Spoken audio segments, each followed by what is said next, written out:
Chairman. Thank you.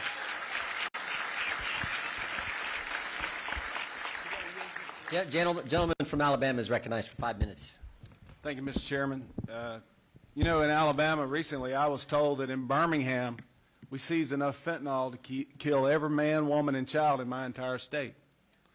And so I tell everybody this may be affecting border communities, but it's a crisis for our entire nation. And so we're going to try to address it. And Sheriff, this is my third trip down, and so I want to talk a little bit, some things that just kind of stuck out when I was asking the agents along the border that kind of concerned me, and really kind of, as I talk about it, it's something that kind of, it strikes a chord with a lot of people. But you were saying earlier that the price that you're seeing now to come across the southern border, it's ranging from $6,000 to $15,000. Is that correct?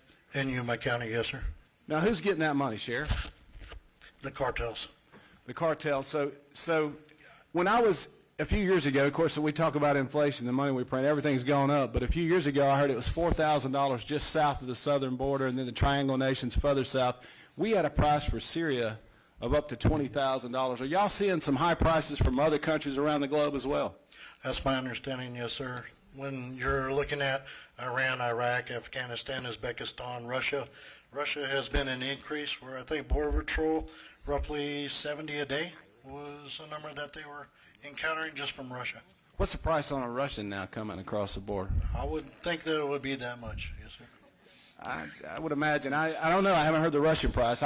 We actually see some Chinese nationals, the Sheriff's Department in Texas, and it was $80,000 each.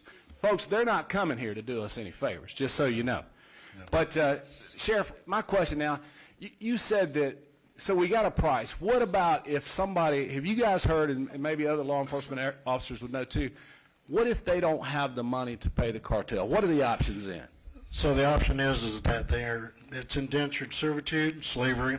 They're going to be sent to a certain location, and I found pieces of paper down on the border that list the location that they are to go to, and that's where they will work off their debt, depending on what you're capable of doing. Wait now, Sheriff. So you're telling me that Biden's policies on the southern border are actually creating American or slaves from around the globe? Is that correct? Correct. Wow. So the Democrats who accuse us of all the awful things that we do, they're actually enforcing policies now that are creating slaves in this country. It's lending to that right now. So not only are they creating slaves, but I also heard, and this, I found this rather intriguing when I was on the border, if somebody was coming across the border and they actually didn't have the money and they didn't want to be an indentured servant, is it true that they can backpack now heroin, fentanyl, and cocaine and pay that passage? Is that an option as well? That is an option. So the Democrats' policies, two things now. So they're creating slaves and drug mules. Is that where we're going with this? No wonder they don't want to come talk about it, right? So now that we've got this issue of slaves and drug mules, I want to change over a little something I saw. And you guys, this is troubling to me. Is I went to Fort Bliss, the Emergency Intake Center. You guys heard of this? Fort Bliss, to handle all the unaccompanied minors coming to this country. And as I was there, the admiral's running it, and I'm like, sir, why don't we send these kids, these are unaccompanied minors now, back to their home country, back to their town? And the admiral said, well, they don't know where they came from. So these kids were from, I saw one, I know he's probably no more than 5, and I saw some probably, the average was 16, 17-year-olds.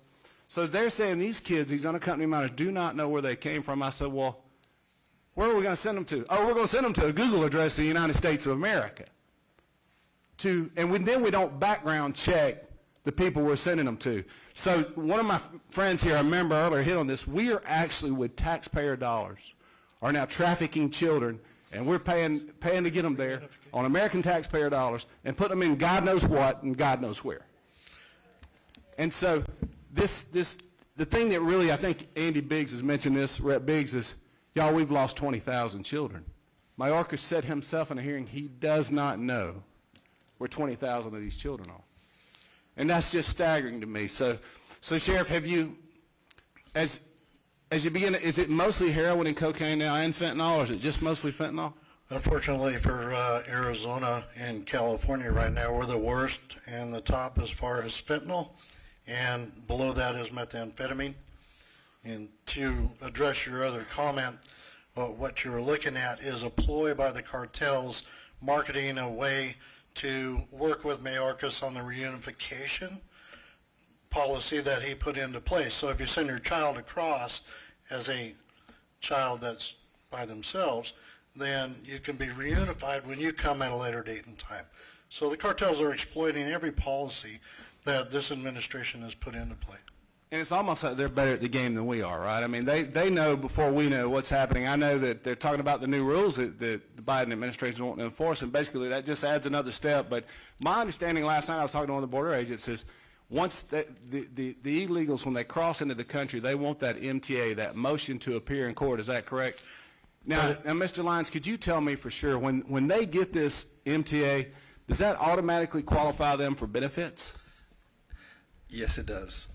So you're telling me they come into the country, they turn themselves in, and then they get the MTA, and they are qualified for benefits from the American taxpayer? Yes, sir. Do we have any idea how much those benefits run, or any idea? Have you heard that, Mr. Lyons? Up to $800 a month. $800 a month. And so I understand, too, we give them a cell phone. Yes, we Have do. y'all heard that we actually give them a cell phone? My kids would probably rather come across the border, honestly, sometimes. Yes, sir.